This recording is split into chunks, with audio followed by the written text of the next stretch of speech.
All right. Hi, this is Greg Smalley with Pod 366, a Weird Movies podcast.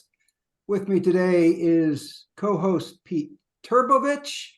To my side and below, our special guest, Sujewa Ekanayake. Close enough? Almost. Sujewa Ekanayake. Close enough. Ekanayake. There we go. Close enough. All right. The top name. Sujewa we can do, though. There we go. Good job. Now, this title is a mouthful. Cosmic Disco Detective Rene, Yes. Secret Society for Slow Romance 2. Mm-hmm. And there is also a subtitle, And the Mystery of the Immortal Time Travelers. So Yes, I was thinking Cosmic Disco Detective Rene and the Mystery of Immortal Time Travelers dash the Secret Society for Slow Romance 2. So is that the final title? The final main title for publicity purposes is Cosmic Disco Detective Rene. Okay. Once people get in, they'll learn the other stuff. It'll be good shorthand too, because that's quite a mouthful. I like long titles, by the way. Awesome. Did you get to see the trailer? We did see the trailer, yes. Awesome. So what we're going to do is we're going to go ahead and go through some new releases as we always do, and we're going to segue into talking about Cosmic Disco Detective Rene. Pete, up front, did you have something you wanted to plug real quick before we... But before we get started, I was going to say maybe at the end we have time. Okay, but we do have our podcast with Giles Edwards, who also writes for 366 Weird. And there's a audio drama podcast that we do called Average Joe Travels to California Inscape, and that's an occult detective series. But the new one coming out is going to debut on Black Friday, and it's called The Dead Oaks Mall. And it's an anthology series in the same vein as Twilight Zone and Black Mirror. Basically, it's Black Mirror for capitalism, and it's set in an infinite mall with every kind of store imaginable, and each episode takes place in a different storefront. So we're going to have lots of little flash fiction shorts. It's going to be, we're operating this to bring in new writers and just give writers a chance to just write up some 10-minute script for flash fiction. Anyway, I've got a little concept art of it on my tablet here. So far we've got, and our tagline is, you can find anything here except the exit. All right. Anyway, okay, there's that. It's going to be funny. No exit mall. I like it. Yeah, it's an infinite mall, and nobody can figure out where it came from. It kind of borrows a lot from the movie Cube and stuff like that, where we're trying to tap into more of that liminal space type horror and post-capitalism. So stuff like that. It could be creepy, it could be funny. There could be Monty Python style shop sketches. I'm sure somebody will try one. Awesome. Anyway, so we'll launch that around Black Friday-ish. All right, maybe Sujewa will write an episode. Sure. Oh yeah, we'll have an open casting call. Anybody's welcome. Put you guys together. Okay, so let's get to today's movie, or this week's movie, so that we can then discuss Cosmic Detective on the back end. So there is one movie that's in theaters and probably not in very many theaters, and it is this one, Topology of Sirens. First time hearing about it. First you're hearing about it? That's right. We get that a lot around here. Nice. Good looking out for the small movies. Yeah, exactly. We find the really weird out of the weed stuff.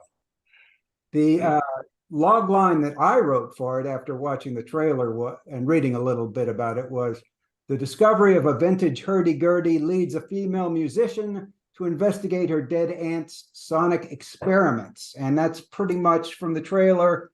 You don't get a lot. It's very minimalist, some really lovely photography, I'd say. What has the director Jonathan Davies done?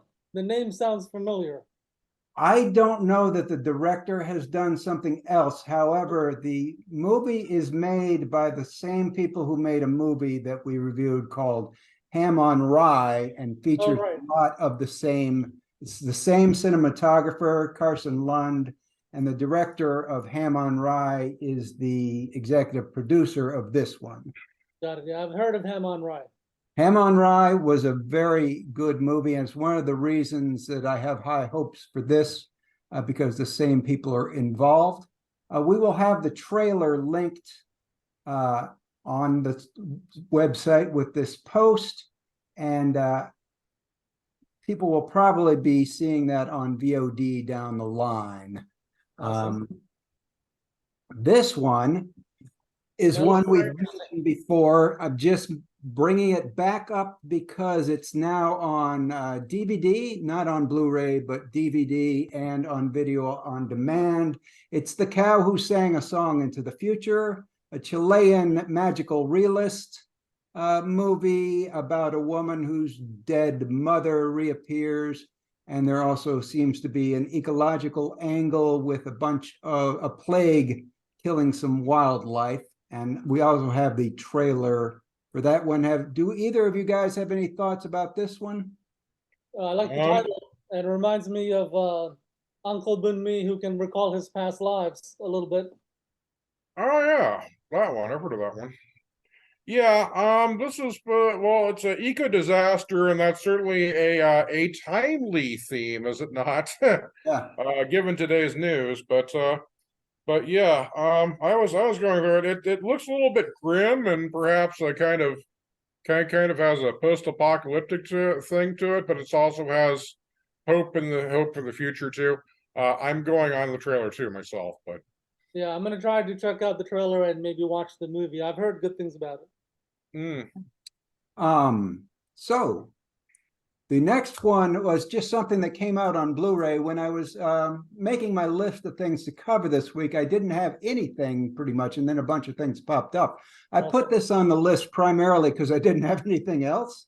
It is a anime OVA that is on Netflix, and I was able to see the first episode there. It's a spin-off of a very popular anime called JoJo's Bizarre Adventure. that I've never seen before, but I did watch the first episode of this. It was a horror feature that was had a little ironic, well, it had quite an ironic twist at the end, and it was very entertaining. Not super weird. People request all the time that we review more anime, though. So one of the reasons I chose to feature this. Either of you have thoughts on this one? I don't know it, first time hearing about it, but hey, maybe I'll check it out. Do you like anime in general? No, not really. I mean, I'm not against it. I just watch a lot of real world art house indie movies. Live action. Live action, yes. Yeah.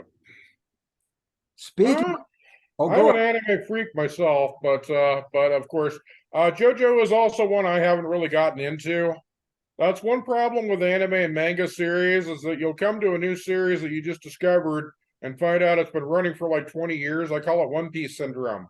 You can't possibly get caught up in a lifetime now, so oh well, I guess I missed that. But One Piece is notorious for that. I think they recently passed some kind of landmark, like they went up to their 1,000th or 10,000th episode or whatever. Anyway, Wow, that's a lot. Yeah, that's a lot.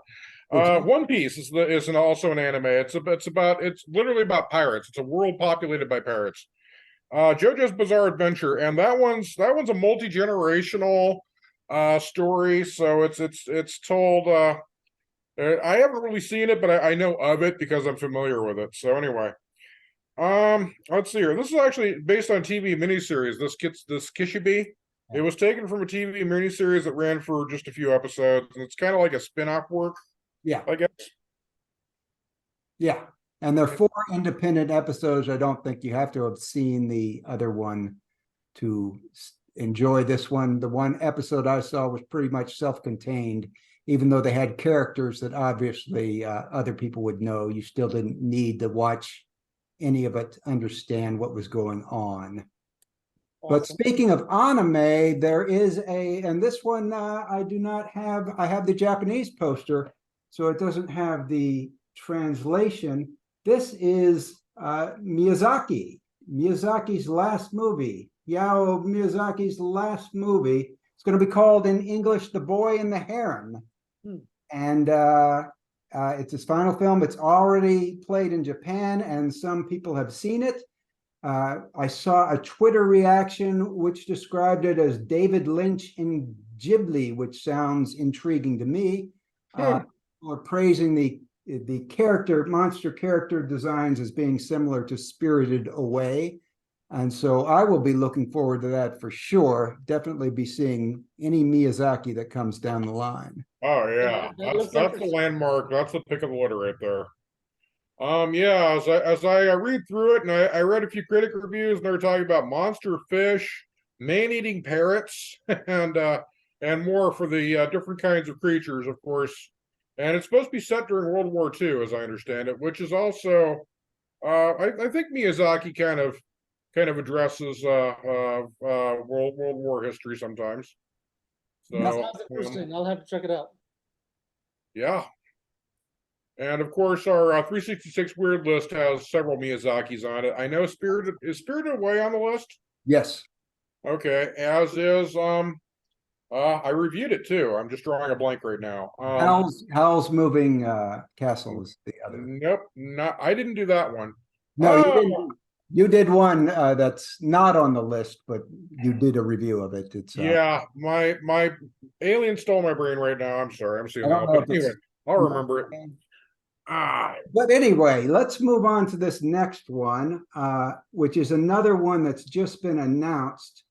And this is called, I just have the clip here. Once Within a Time? Once Within a Time, yes. And it's by Godfrey Reggio, who's the guy who did the movies, another movie that I can't pronounce, the famous documentaries, Koyaanisqatsi. All right, I've heard of those. I believe it's Koyaanisqatsi. How do you pronounce it, Pete? Koyaanisqatsi, you think? Yes, that sounds right. How about you? I'm sorry, I didn't mean to talk over you. Sorry. He did that one and its follow-up. And now this one looks like it's going to be a narrative film.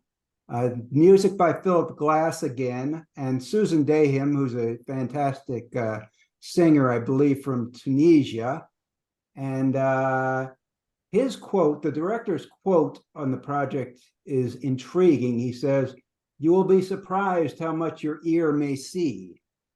As you can see from the still, it's clearly very arty. And I don't know if you guys got to see what was posted on Twitter, a very short clip of this that's very eerie sounding. I will have a link to that on the post. Any thoughts on this one, guys? I haven't, I don't know much about it, except I did hear about a documentary that is focusing on sounds, like maybe 30, I think it's called 32 Sounds or something, that's making the rounds right now.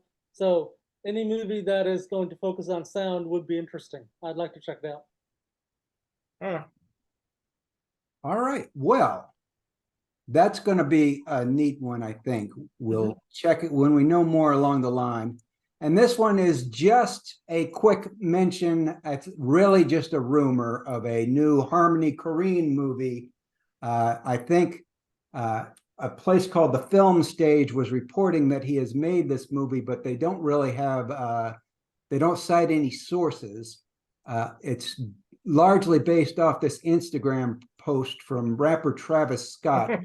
But what they say is that it is an action film starring Travis Scott, shot entirely in infrared. I saw a couple of stills from the movie. Looks interesting. Looks like a military type, drama or action drama. And I did enjoy his Harmony's earlier movie, Spring Breakers. So Spring Breakers, yeah. So that's my favorite. What was the last thing you said? That's my favorite one of his, actually, which is good. I like that one. It was drama, weird, pulp, entertainment, and also avant-garde art house towards the end. I liked it.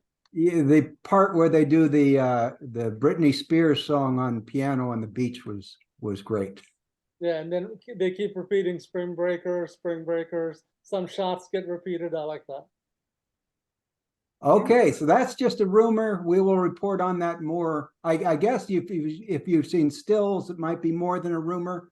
Yeah, I saw some stills of the movie. Several people in armor on a boat. Looked like color graded from a film, still from the film. So it might be real.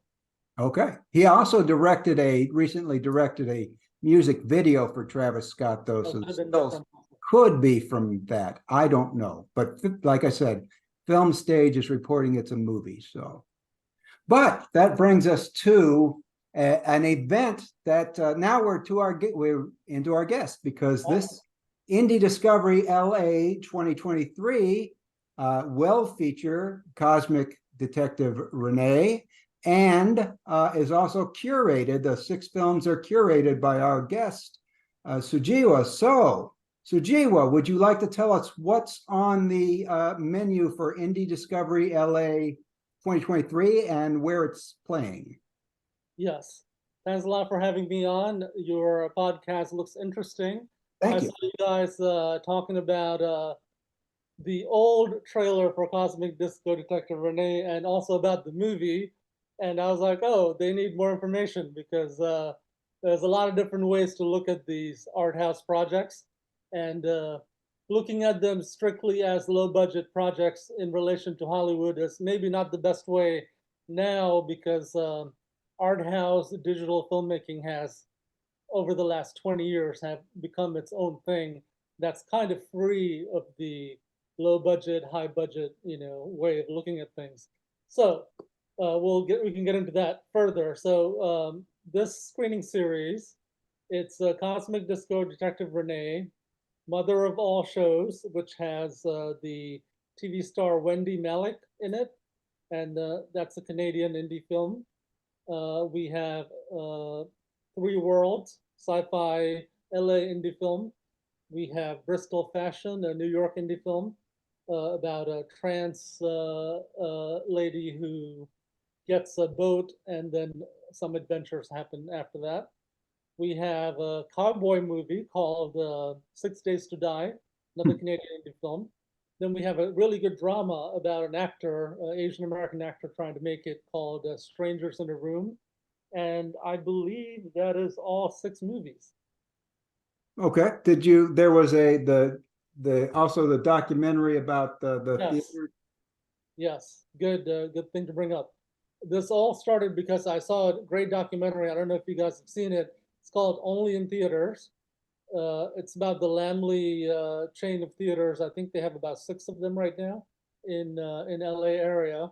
And the documentary is about the family and how they were trying to struggle to how they were struggling to keep the theaters open during COVID and during the streaming revolution, etc. So that gave me an idea to show a bunch of indie movies in LA at Lamley theaters. I contacted the theaters and they were open to it, so we were able to put it together. So everyone should go see that documentary. It's on Amazon, it's on VOD, and it's on DVD now. And All right. how did you pick the other films that are they people you're familiar with, whose work you have contact with? Or I started talking to lots of indie filmmakers about showing movies in theaters, like doing 1 week of screenings, one night, 7 days, 7 screenings. So a bunch of people submitted work, and these were out of it almost came down to about 10 projects. So ultimately we settled on 6, just so we can fit it into 1 month.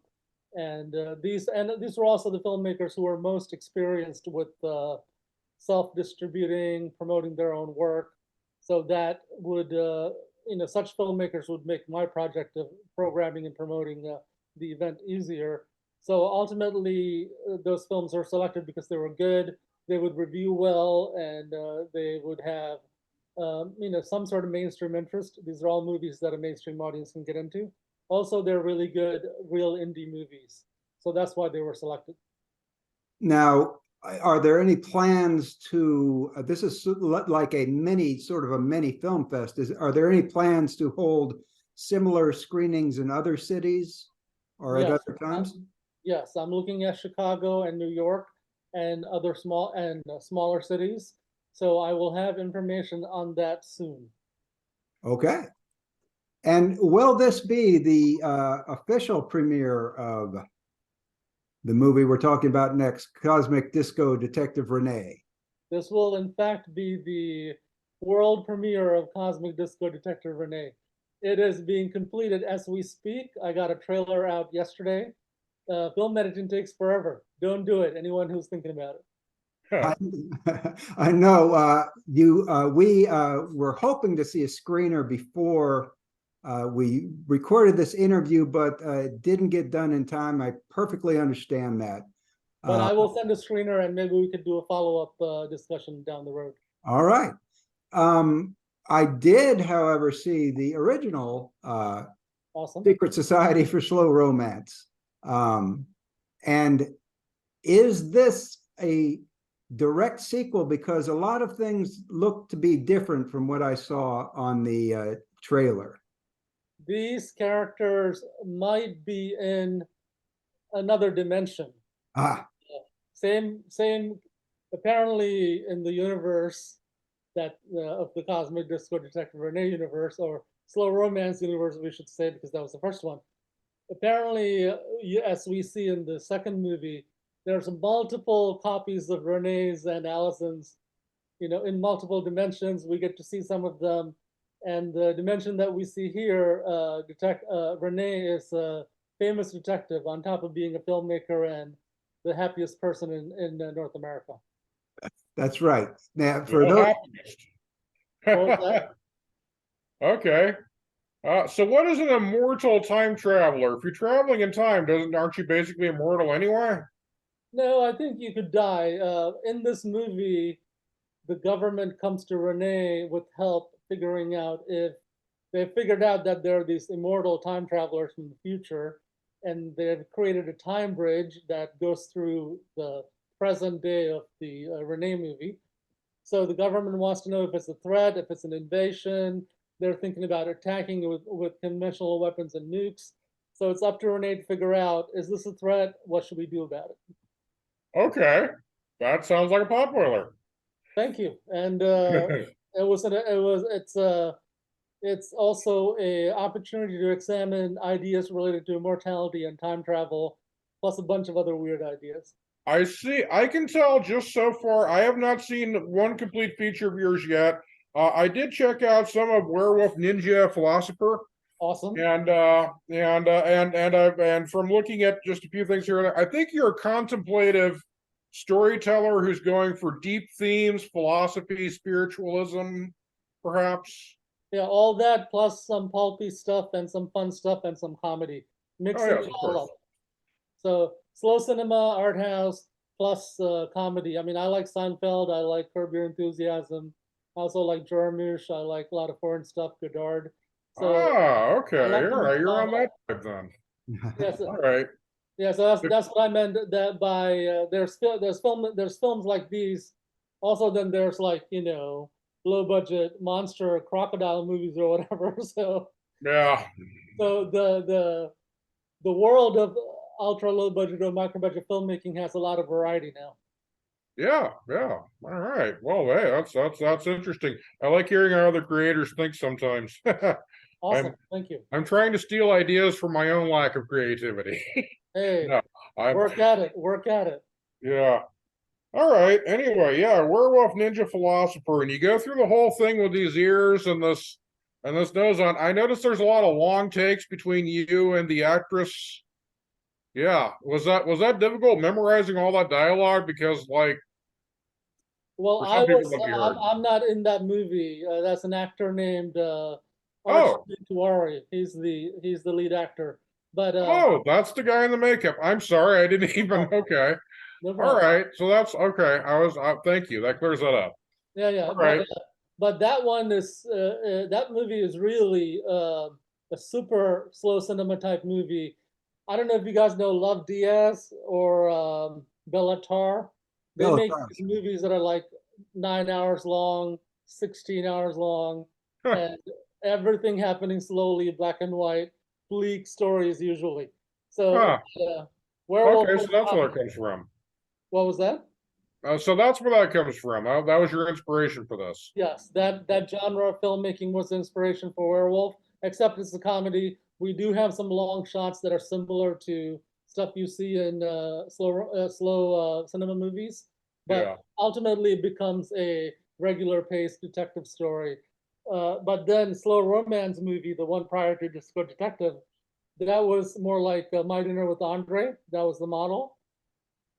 Yeah, And I see that. Yeah. Now, but there were, I think there were very long takes in that. And was all the dialogue memorized, or did you improvise any? no, that was all written, and we did lots of takes. It took forever to edit. It took like a year to edit. Wow. I think also we will have the trailer for Cosmic Disco Detective Rene up when this is posted, and you'll be able to see. I think the style of comedy here is very deadpan. I think it seems to be based on the idea that people are talking about these crazy cosmic concepts, but the delivery is very deadpan. For it's like the woman says, talks about these immortal time travelers are coming from the past into the future, and they may be invading. And the detective says, "Got it." Like, Yeah, I'm a big fan of Jim Jarmusch movies. I like how some of his characters are very low key about everything, but for the detective, that kind of works. The detective kind of has to be cool, you know? right, right. So the ideas are very, very out there, and the way that people in the movie handle it is very ordinary. So I guess that's the contrast you're going for there. Yeah, how did you like the trailer or altogether? I thought it looked I liked it. And having come off the first one, the Society for Slow Romance, it seems like this was a lot more, I want to say, ambitious narratively. Would you say that's fair? Yes, we have, yeah. Slow Romance was kind of like My Dinner with Andre, two characters talking about a lot of things. Then all the threads come together towards the end, relating to, in relation to one project that they're doing. But this one is, yeah, it's about a detective exploring a possible massive threat to the current time period or the country. And I mean, within that, we, kind of goes into long conversations territory. But yeah, plot wise, this is much more ambitious. And I think your visuals had some like After Effects this time, which I think the original one didn't. The original one I saw, the first Society for Slow Romance, had some experimental film type shots, but they were all in camera, right? I think you name checked Jonas Mekas, and they reminded me of the shaky cam of Jonas Mekas a little sometimes. Yeah, Jonas Mekas, Chantal Ackerman, Jarmusch, Godard, some of my favorites, and I get inspiration for shots from some of their films. And there are lots of shots of New York City in both movies, I believe. I think you probably are really in love with New York City from the way you shoot it. Visually, for a filmmaker, it's a great city. Lots of different types of buildings, sunlight, color, movement. Yeah, plus it's a great place to live. So I like to show it off in the movies. Okay. Do you want to expand on something you discussed before? You were talking about budgets, and that I guess that budgets don't matter much anymore. Do you not like to be referred to as low budget or micro budget filmmaking? I think micro, but if you look at the later works of Godard or lots of other art house filmmakers, they were making and still are, under 100,000, under 200,000, under a million, maybe even under 20,000, like Hong Sang-soo. I don't know if you know him, the South Korean filmmaker. I think he makes movies for like under 50,000. These are character-driven, little bit sci-fi in some of Hong Sang-soo's movies, film festival movies. So I think unlike prior to the digital revolution, the budget doesn't really clarify or define much anymore, because for 2,000 or for 10,000 or 100,000, you could shoot a real world characters based movie and have it, have it be really good, quality wise. Slow Romance was shot during the pandemic with whatever equipment we can get, but we were still able to make, a very realistic and interesting comedy drama. Okay. Uh-oh. Pete? Yes, Mr. Cat, come here. Sorry, my cat's gonna interrupt us. Uh-oh. Anyway, I always said when it comes to budgets, imagination costs nothing. As long as you put the imagination and the work in there, it's a story. And after that, you can film in your backyard. I'm more forgiving of a low budget as long as there's some original thought put into it, And you'd be surprised how many people leave that part out. Yeah. I mean, you could define movies as micro budget or low budget, but I think it helps to go further and say this is a art house comedy, this is a sci-fi drama, et cetera, et cetera. Because Minimalist. yeah, the budget Yeah, you alone, call it minimalist too. minimalist definitely. The budget Yeah. alone doesn't equal a certain kind of movie anymore, unlike in the 1980s, let's say, or the 90s. Yeah. There you go.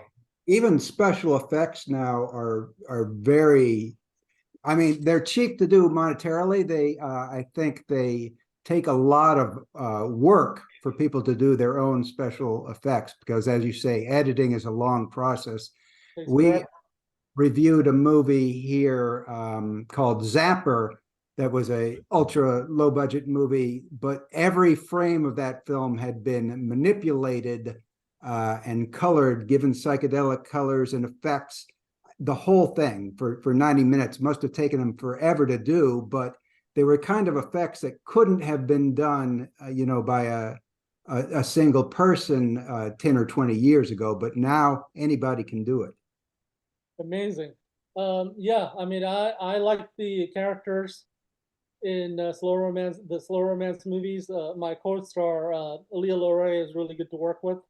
I think people who like detective movies will enjoy Cosmic Disco Detective Rene, and people who like realistic conversation driven movies will probably enjoy Slow Romance, the first one. Greg, what did you think of Slow Romance overall? I think that when you described it as My Dinner with Andre, that Oh, that that struck me, because that is the perfect description of it, because it looks very different. It is mostly people. It's two people in the movie. They are both filmmakers, so they are discussing filmmaking as they're falling in love very slowly. So there is a lot of talk about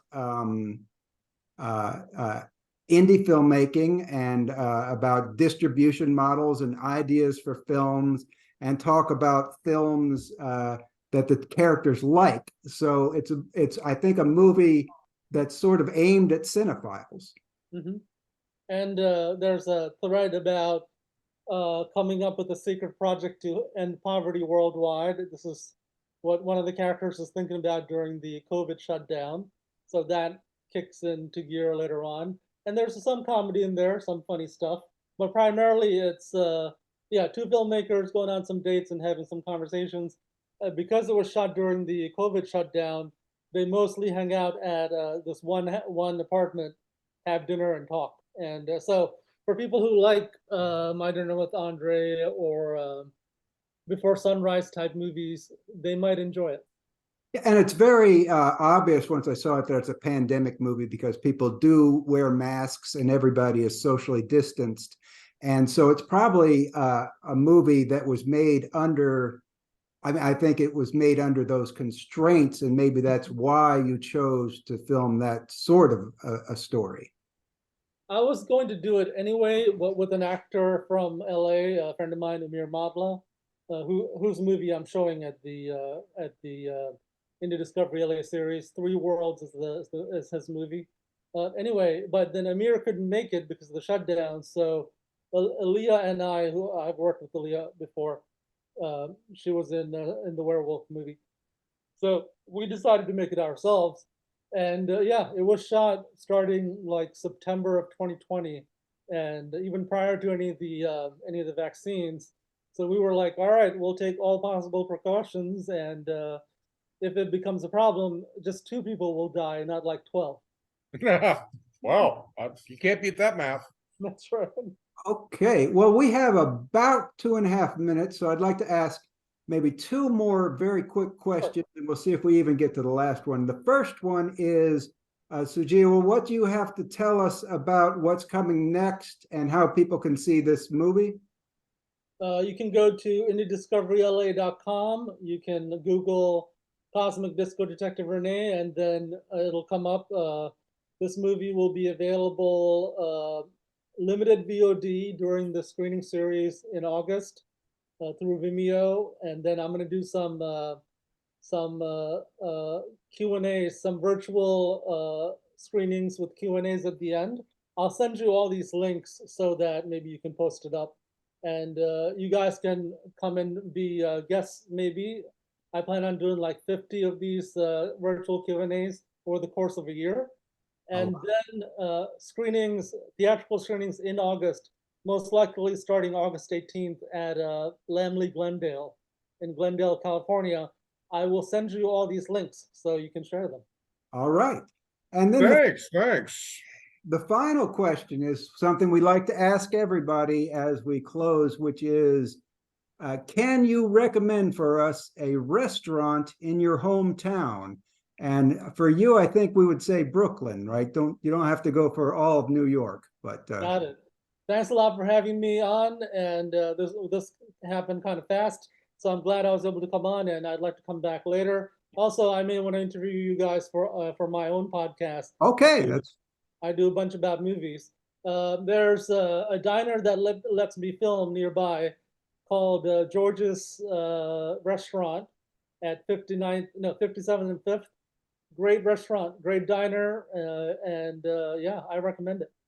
absolutely great. Hey, we got about 30 seconds, so Awesome. Thank you so much for being on. Sujewa, the movie is Cosmic Disco Detective Rene, and we will have multiple links to the Twitter and so forth, so you can keep track of that. Awesome. I will send you the links. Thanks a lot for having me, guys. Looking forward to talk to you guys in the future. This is a really good project. Thank you. On 366 weird movies. All right. Signing off. Reach out to us for your podcast. I'll be happy. Awesome. Thanks, Pete. All right. Okie dokies. Wow. All right.